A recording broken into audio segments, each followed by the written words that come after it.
Welcome, welcome, everyone. Greetings. This evening, we are going to celebrate Beltaine, which is a fire festival. So I think I will light a candle. So, merry meet. We are gathered during this very, very powerful alignment, the cosmic CrossQuarter day. We're hitting it exactly today.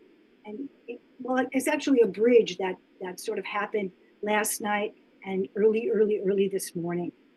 But we're at this what we could call a tipping point, right? Because we're tipping off into making our way into the summertime.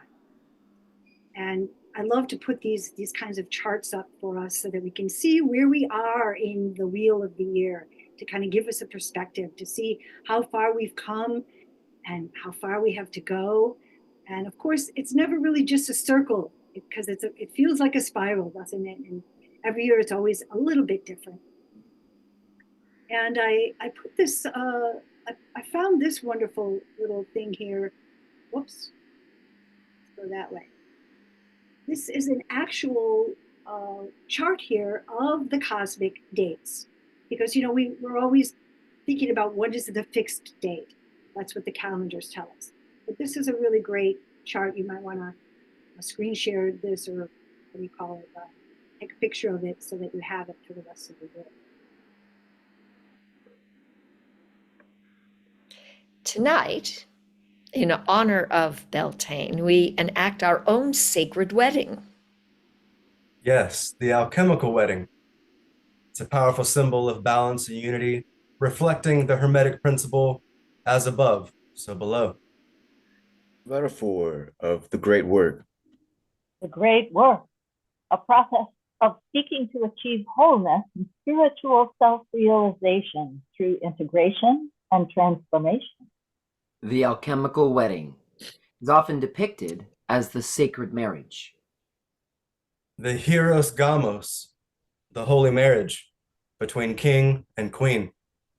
The king representing sulfur, the active masculine solar force.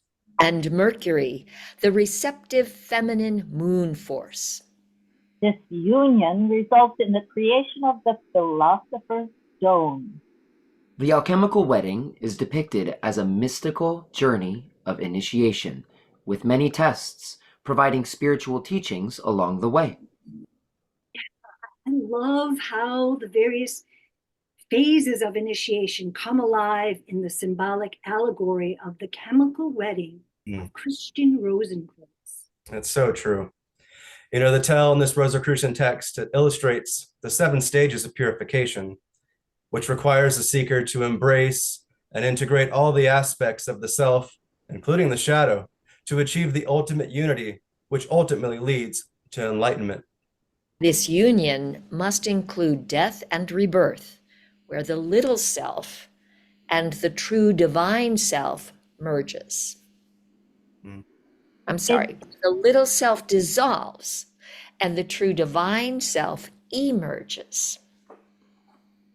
It clarifies that enlightenment is not about being separate from the world, but embracing it fully, uniting all dualities of heaven and earth within oneself to reflect the unity of the cosmos. But before we take our wedding vows, we will peer into the history of Beltaine, exploring the various cross-cultural expressions around this powerful CrossQuarter festival. A festival devoted to integration and growth, a time of exuberance and hope. Marking a joyful return of felicity and fertility, heralding the promise of summer's ripening. Were you sleeping at 12:49 a.m.? That's when the sun hit 15 degrees Taurus in the tropical zodiac, the actual cosmic CrossQuarter date. Yeah, I like to tune into the fact that at Beltaine, the Pleiades star cluster rises just before sunrise. Yeah, me too. This cluster of 7 closely placed stars, the 7 sisters, is in the constellation of Taurus, the bull. Spiritual science associates the higher astral aspect of the bull with the dove, representing the Holy Spirit. The biodynamic farmers know about the spiritual significance of the sacred cow. I was explaining to my son that Beltaine is named after the solar deity Bel, the bright and brilliant regenerator, the protective shepherd. Or in Scotland, Bel is referred to as the hospitable boar chieftain. I love that title. I think about how Beltaine invokes and celebrates the bell fire, the good fire of the fiercely shining one, honoring the heightening of the sun's rays of fertility. Correct, yes. Bel is a solar deity, the pan-Celtic god of light, revered all over Europe. In Ireland, there's an association with the Celtic tree of life. Lighting fires is customary at Beltaine, and traditionally, the Beltaine fire is built from wood ceremoniously gathered from the 9 sacred trees of the Celts. Alder, which holds the qualities of shielding, clearing, and protection. Ash, abundance, prosperity, health, and transformation. Birch, new beginnings, and the feminine energy of renewal. Hawthorn, associated with the Fae folk and Druid magic. Hazel, representing wisdom, dreams, prosperity. Holly, for protection, healing, and good luck. Oak, the masculine energy of abundance, success, and confidence. Rowan, the power of vital energy. Willow, intuition and divination. So after the wood is gathered, the ritual begins on Beltane Eve, when the hearth fires are all extinguished. And then, at dawn, the Druid priest re-enkindles the sacred need fires, which are kept burning all during the merry month of May. People leap through the smoke and flames of the Beltane fires for purification, fertility, prosperity, and protection. Cattle are also driven between the fires for the same reason. The Rosicrucian initiate Rudolf Steiner, when lecturing about the even older traditions of the ancient mystery schools, speaks of this time of year as being ruled by the healing archangel of spring, Raphael. The Greek meaning of the word festival is shining day. I love this quote. To celebrate a festival really means to unite oneself in spirit with the cosmic spirit. In earlier epochs, ancient India, Persia, Egypt, this cross-quarter time was less about outward fertility and more about an inner ripening, a time marked out for certain temple initiations. In terms of the archetypal cycle, Beltane marks the union of polarities, fostering new life not only for the earth, but also a union between head, hand, and heart. Our family inherited a maypole, so we are always excited to bring it out for the community to have an experience of sparking vitality. It's so joyful. The ribbons, which are wrapped around the pole by the dancers with its weaving in and out, cause a braiding of the colorful ribbons. It's so fun. And this beautiful weaving brings an integration of the complementary energies we all hold within, mirroring the union between the god and the goddess. The human and the divine, the anima and animus. This playful integration in the social realm allows people to mingle. And it also raises energy in a patterned and focused way. Yes, and we can direct the energy to the healing of the earth or other more personal intentions.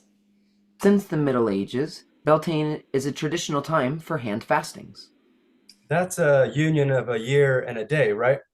Yeah, and this wedding feast custom Also involves couples making love outside in the fields to bless the crops and the land. Well, that's a very tangible way to honor fertility, isn't it? It's true.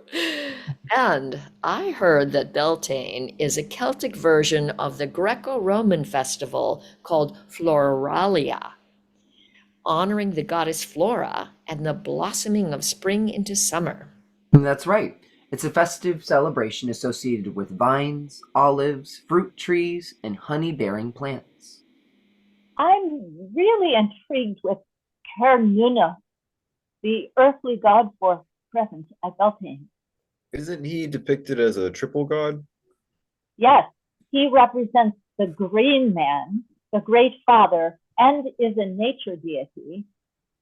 Known by many names throughout the ages on the European continent and the British Isles. With such titles as Antlered Forest Lord, Leaf-Faced Greenery Father, Primal landscape goddess consort. I love that one. Primal landscape goddess consort, Cernunnos. Yeah, he's also thought to be the keeper of the archetypal bag of fertility coins. That's an image for you. Sometimes he carries a flowering staff or a mighty club, symbolizing his authority as a master of the hunt and protector of nature. Cernunnos is a creative mentor of animal husbandry, and he works with the nature spirits. Isn't he also considered as the embodiment of the spirit of place for the wild woodlands? Yes, and the antlered god is also a magical craftsman, an initiator of the mysteries, considered an otherworld threshold guardian. Oh, interesting. And did you know that originally all holy days were what we called movable feasts? That's right, changeable, not fixed. Unfortunately, we've all but lost that connection, except for Easter. That's true.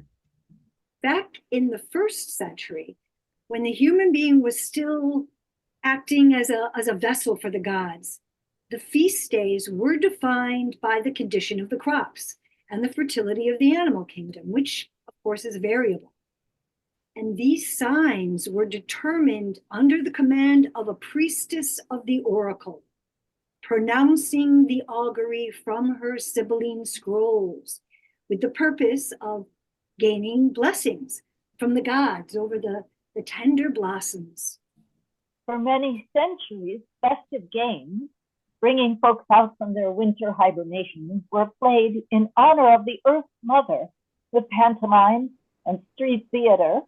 Like at our modern Renaissance fairs, the people of all classes wore their brightest clothes, all decked out in flowers. Even the animals were garlanded. Oh, such a great image. I heard that goats and hares representing fertility were let loose to run around the village or town. So festive. And gift giving for the season includes vegetables as tokens of sex and fertility. Yeah, right. Use your imagination here. Yeah. And choosing a May Queen and King is a big part of the community celebration of May Day. The May Queen is often depicted as a young girl dressed in white, representing the goddess in her maiden aspect.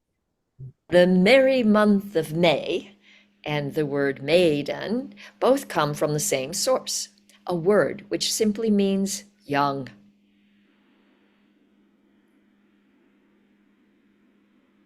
In Italy, the bride of May carries a maggio.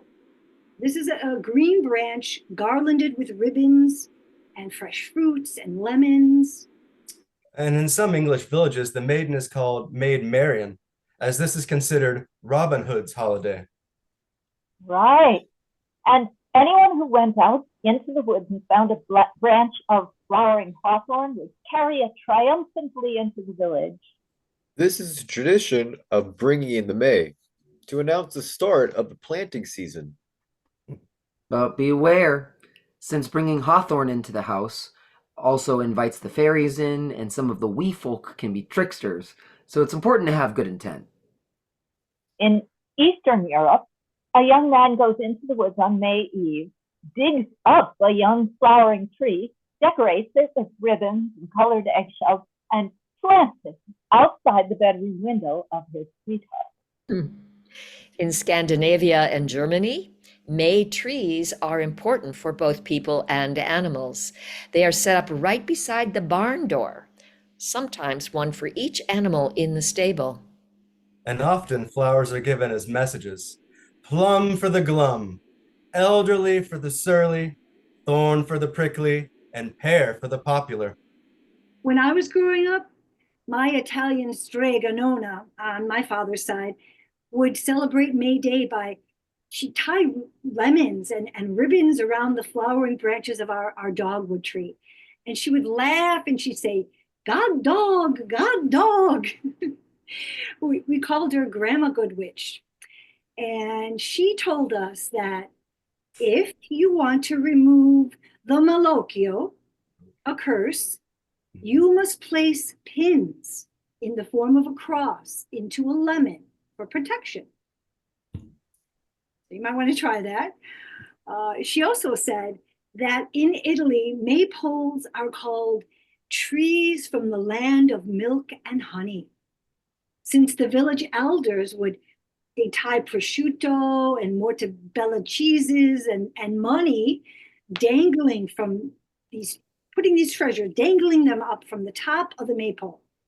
And the young men would try to get these prizes by climbing up the pole, but the pole was greased with lard.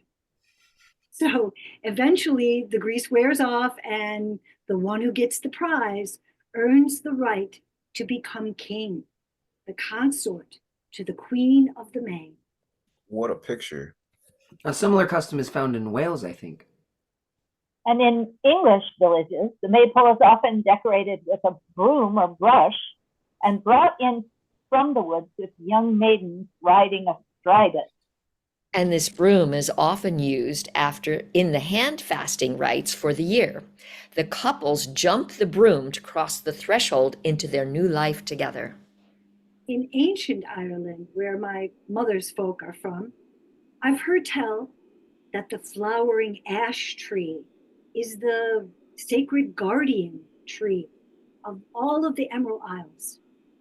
The maypole is often made of this Irish tree of life, representing the connection between the human folk and the three worlds, the sky world, our middle world, and the nether world.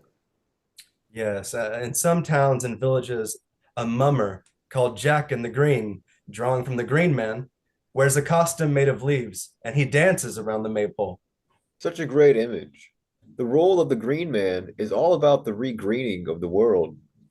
Yes, and the Fool, with all the aspects of the Fool's journey, is another archetype of Beltaine, a symbol of the beginning of beginnings. The emergence from the void of nothingness represented by the harshness of winter. Fool is also a symbol of the ever-present help of the spiritual world, which comes to those who are willing to go forward with a clear head. In England, May Day was all about Morris dancing and mummers' plays. The larger-than-life leaping of the Morris dancer serves as a charm to show the crop how high to grow. Similar dances were done in early Roman times, and the clashing of their sticks represents the ritual battle between winter and spring. Sometimes, when the play portrays a battle between the seasons, spring squirts winter with water to seize the garland from winter, presenting it then to the May Queen. The mummers' plays feature interesting characters like a hobby horse, cock horse, or dragon, and of course, there's always Green George. Cross-dressing plays a big part, and so does the symbol of the jester, and sometimes the chimney sweep with his brushes. You know, I remember hearing a storyteller reveal that the hobby horse hides a stick of charcoal under its skirts with the goal of running after all the eligible maidens to mark them as such with the coal. And only those marked as being of age can dance around the maypole. Mm. We have to remember that the Beltaine season is a precarious time. The crops are still very young and tender, susceptible to frost and blight. The peasant folk, being close to the land, felt strongly that the wheel of the year would not turn without their human intervention. That's true. So they did everything in their power to encourage growth in the plant kingdom. Engaging with elemental powers by acknowledging and working with these energies, leaving offerings in the sacred groves, and calling in the sun with their bonfires. And even though Bel is a solar god, this being is also known to be a rainbow rayed healer. So besides fire, water too has special properties in the Beltane celebrations, with the honoring of healing springs on the land and special rituals involving bathing in May dew. A Mother Goose rhyme tells us the fair maid who, the 1st of May, goes to the fields at break of day and washes in view from the hawthorn tree will ever after handsome be. Other Celtic traditions suggest using the dew collected from pools in the roots of an oak tree with mistletoe. Or gathering the dew off roses or ivy leaves. Maidens coming of age, in particular, make a special wish to attract love as they wash their face in new dew or sip from the sacred well before sunrise. It is said that if you bathe in the dew gathered before dawn on Beltane morn, your beauty, health, and happiness will flourish throughout the year. The first Sunday and the first Monday in May are traditional days for dressing or decorating the sacred well. Today is the first Monday in May, and this is a powerful ritual honoring water, which is not only purifying and healing, it is vital to life. In this idea of a union of opposites, another way to bring the fire element in with the fluid element is to make healing teas and other medicines to ward off illness, which can come at the transition between seasons. Making May wine flavored with herbs, berries, fruits, or flowers is another way of marrying fire and water. I remember a friend who always made a traditional May wine with sweet woodruff. And many folks make mead or honey wine. And we can't forget that on May 1st in 1884, May Day took on a new meaning as an International Workers' Day grew out of the 19th century labor movement for workers' rights and the 8-hour workday. That's right. Albert Parsons, head of the Chicago Knights of Labor, with his wife Lucy and their 2 children, led 80,000 people down Michigan Avenue in Chicago in what is regarded as the first modern May Day parade with the cry, 8-hour day with no cut in pay. I read that over the next few days, they were joined by 350,000 workers who went on strike at over 1,000 different factories nationwide. You know, if we were together right now, folks, we could sing this little chant there at the bottom. You know, it gets really powerful when we use sound vibration and bring our voices together to create change. You know, I know there's so much going on in the world right now, and you know, many people are still taking to the streets. And it is a sort of a symbolic gesture. It is a sort of a ritual type gesture, but it's so true. When voices come together, it just creates a vibration in the ethers that it's infectious. It brings a new kind of energy. And I just wanted to sing this with you now, even though we can't really do it together. So I'll just do it, and you can sing along on mute if you want. Rise with the fire of freedom. Truth is the fire. Burn our chains. Stop the fire of destruction. Healing is the fire running through our veins. Rise with the fire of freedom. Truth is the fire. Burn our chains. Stop the fire of destruction. Healing is the fire running through our veins. Wow, that was great. I can feel that running through my veins right now, energetically for sure. So thank you. You know, it's such an interesting juxtaposition between the spirit-filled energies of Beltane and the social sphere, where the economic and rights realm come into play on May Day. Yeah, great point. Shows us that we need union on all levels. Before we explore the further idea of union on an interpersonal level, I would like to invite you to stand up and stretch a bit and do some eurythmy to get us in touch with the above. So, we'd like to do just a very short little eurythmy movement sequence. It's called Weight Bears Down. And I'm inviting everyone to rise up and join us. In this process, we're going to begin with our arms across our chest in a state of reverence. And we can imagine that we will have our legs standing together in an upright position. So our legs are together, hands on the chest. I'd like you to imagine that there's a point in your chest that goes down, streams down with the power of a blue light. And with that, we imagine how weight bears down. As we do that, we take one step with the right foot, one step with the left foot. And you can imagine if I were in the room with you that I might come by and maybe try to push you, but you would have such strength I could not move you. And we hold the thought, weight bears down, as we allow this streaming blue triangle to anchor us deep into the earth. And now, from below the solar plexus, we imagine that a yellow triangle streams upward, and we allow our arms to travel up. Light streams upward.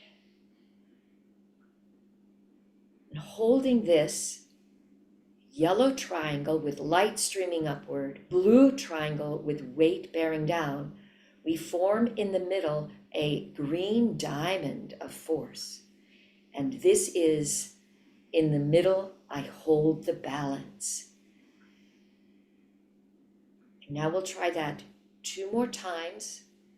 We'll release and release. Weight bears down. Light streams upward. In the middle, I hold the balance. And for this last time, release, release. This time we're going to jump into our weight bears down. Ready? Weight bears down. Light streams upward. And in the middle, I hold the balance. And release and release. Thank you. Oh gosh, Lisa, thank you. That was just what I needed. Perfect. Yeah, we can all use a little balancing.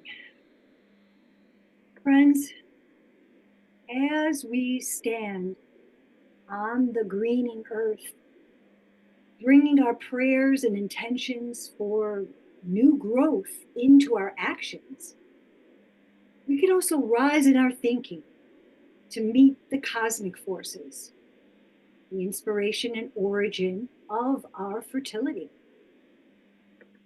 When we acknowledge these creative forces in the dance of our lives, it takes us to our own personal modern-day version of dancing around the maypole, where we weave and combine the opposing energies within ourselves, blending them into a balanced wholeness.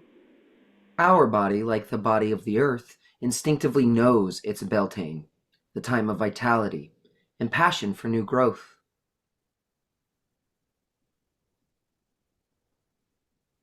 And the wisdom of our spirit seeks the natural union of opposites that can occur at this time, giving us the opportunity for integration in the alchemical dance of our souls. Because under all the sexual innuendo and frocking frivolity, It's really all about the inner mystical marriage, the symbolic union of fire and water, two polarities complementing each other, aligning all the elements. Yep, you'll just have to go dancing naked in the forest preserve on your own time. Definitely sounds good. And so for now, what would it be like to consciously unify the polarities of our being by sparking the new fire of creative fertility and passion and marrying it with the beautiful healing waters of compassion and unconditional love? Then we can truly celebrate the marriage feast of our lives with a grounded, mindful joy. Okay, friends, get comfortable. Perhaps you'd like to close your eyes, do what you need to do.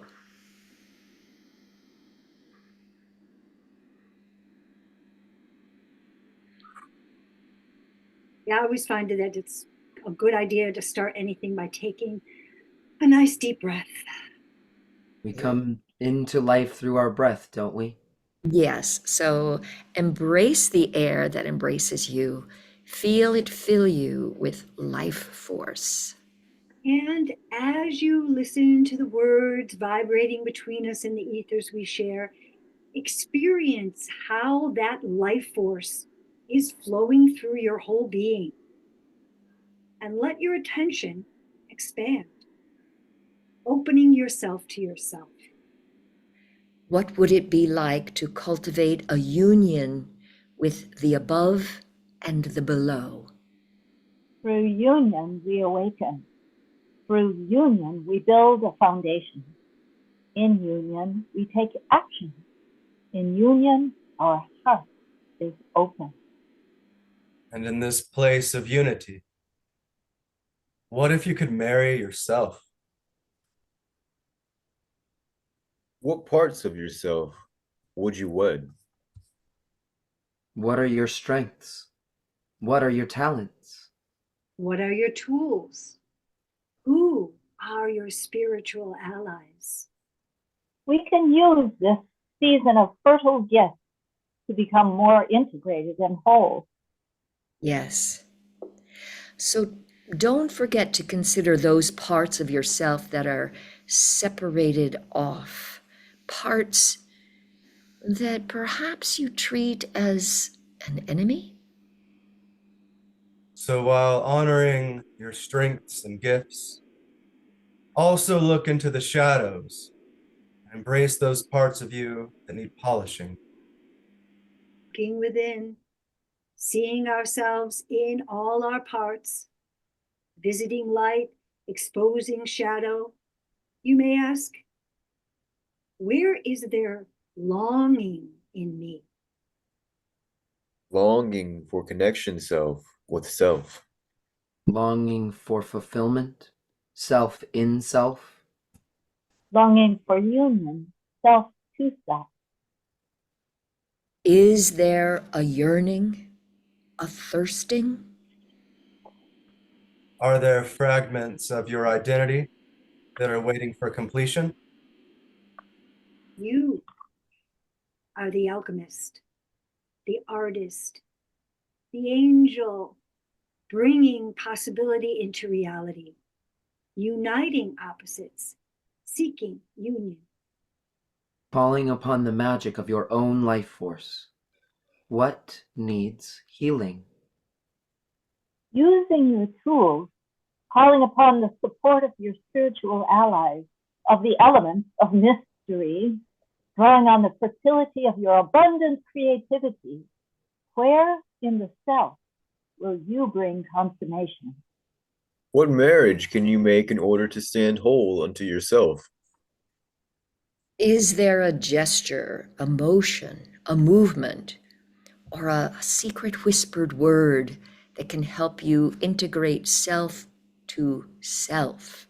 Can you let that flow through your being?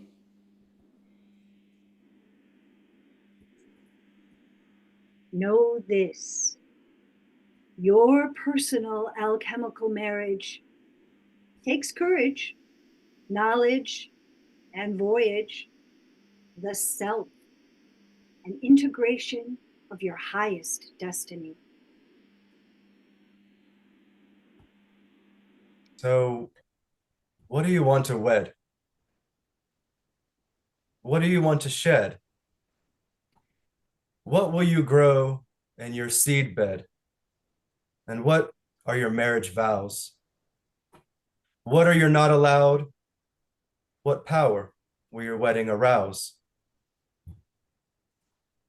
Dear friends, in the silence of your heart, resonate, if it is your will, with the intention for union, and echo, if it is your will, these sentiments. May the love in me be ever warm and ready to serve. May the light in me strive for true understanding and harmony, that I may live in wholeness and work in goodwill for the all, now and for all ages to come. And so, dearly beloved, in the presence of the divine and in the witness of this community, do you take yourself to be your true, authentic self?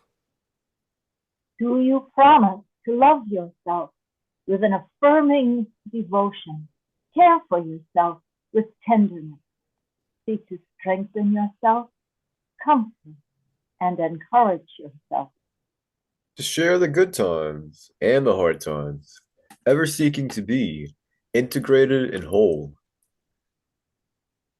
Do you choose to make your heart a sanctuary of warmth and peace, to be integrated and whole? If you do, let your heart say, I do, and be integrated and whole. Mazel tov, and blessed be. I do. And in this place of unity with self, what if you could marry your community also?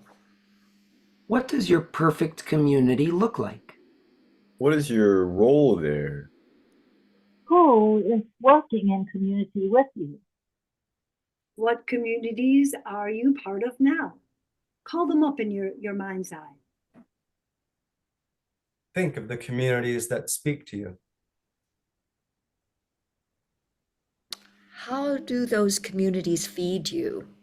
How do you feed them? Think how they serve you. Call up memories of how they don't serve you. How does life force flow and move in exchange between self and community? With what tools, with what allies can you serve and heal community? Where is the light? Where is the shadow? Where is their warmth? How can you wedge your community with the wisdom of love born of freedom? Where are the lonely spaces that cry out for this work? Who are the forgotten ones who long for communion? Where can you reach out a hand, creating the warmth of fusion? Where can you be a force of harmony and accord? Is there some sort of disconnect that blocks the harmony? Is there a lack of trust or commitment? How can you build a bridge? Where in community do you see shadow? And how can you be the light? Is there a gesture, a motion, a movement, a word that can integrate your highest self to community? Let that flow through your whole being. And in this place of unity, what if you could marry the universe? How do you live in relationship with the world? In relationship with the sum of all the communities, all the animals, all the plants, all the stones and bones of our ancestors? How can you live in sacred marriage with the world? A world full of pain, of blatant evil and willful ignorance and greed. A world full of beauty and purpose.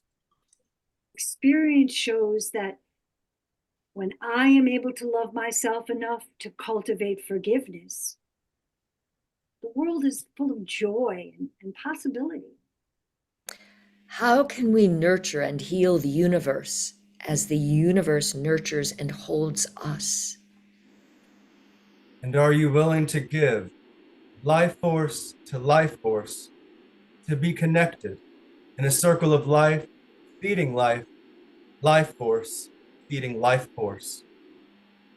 Is there a gesture, a motion, a movement, a word that can integrate self to universe?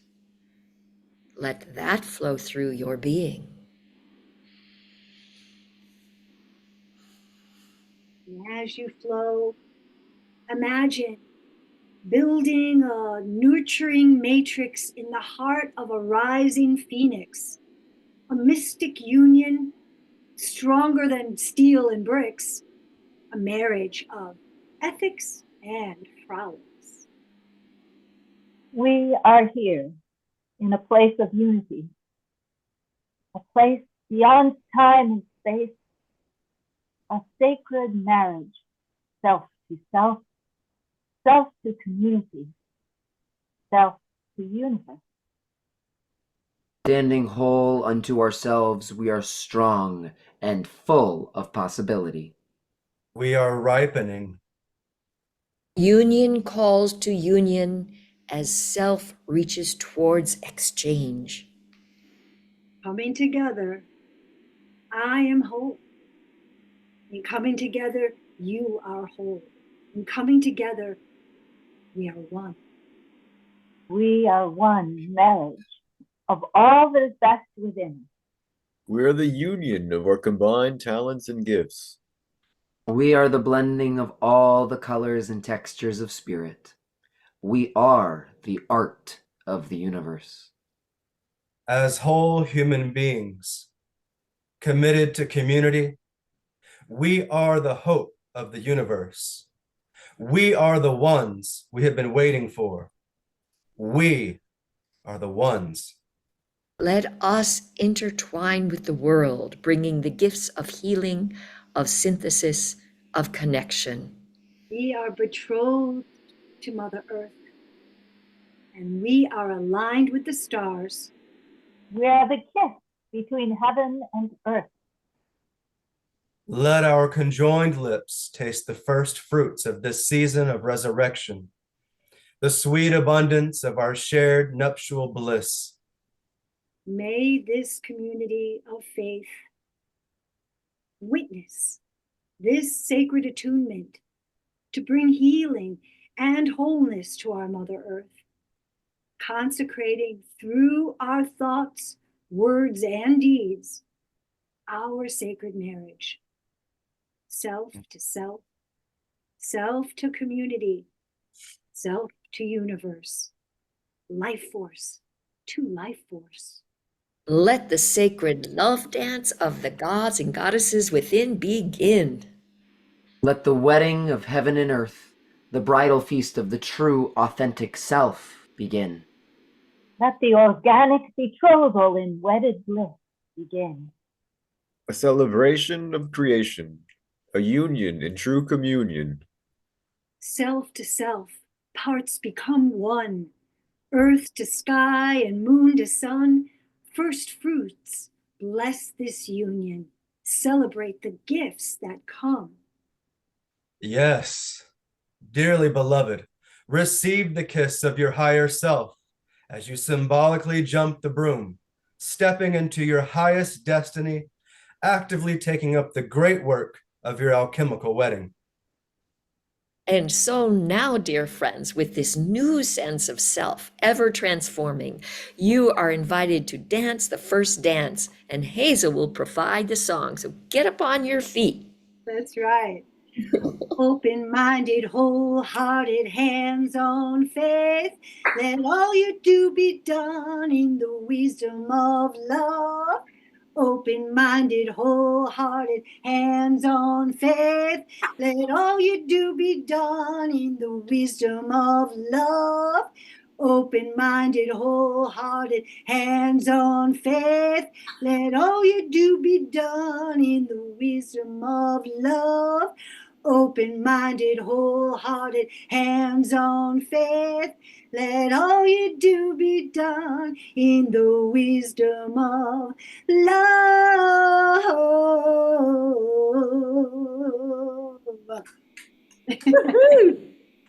Thank you, Hazel. Yes, this, dear ones, is what we wanted to bring to you on this CrossQuarter. We hope that you have enjoyed it. The alchemical wedding, wedding to self, wedding to community, wedding to universe, the mystic marriage that begets a unified life of love and freedom. Love in freedom. Love and freedom. Thank you, everyone. Thank you, everyone. You feel free to pop on your cameras and say hello. And we're so glad that you joined us today.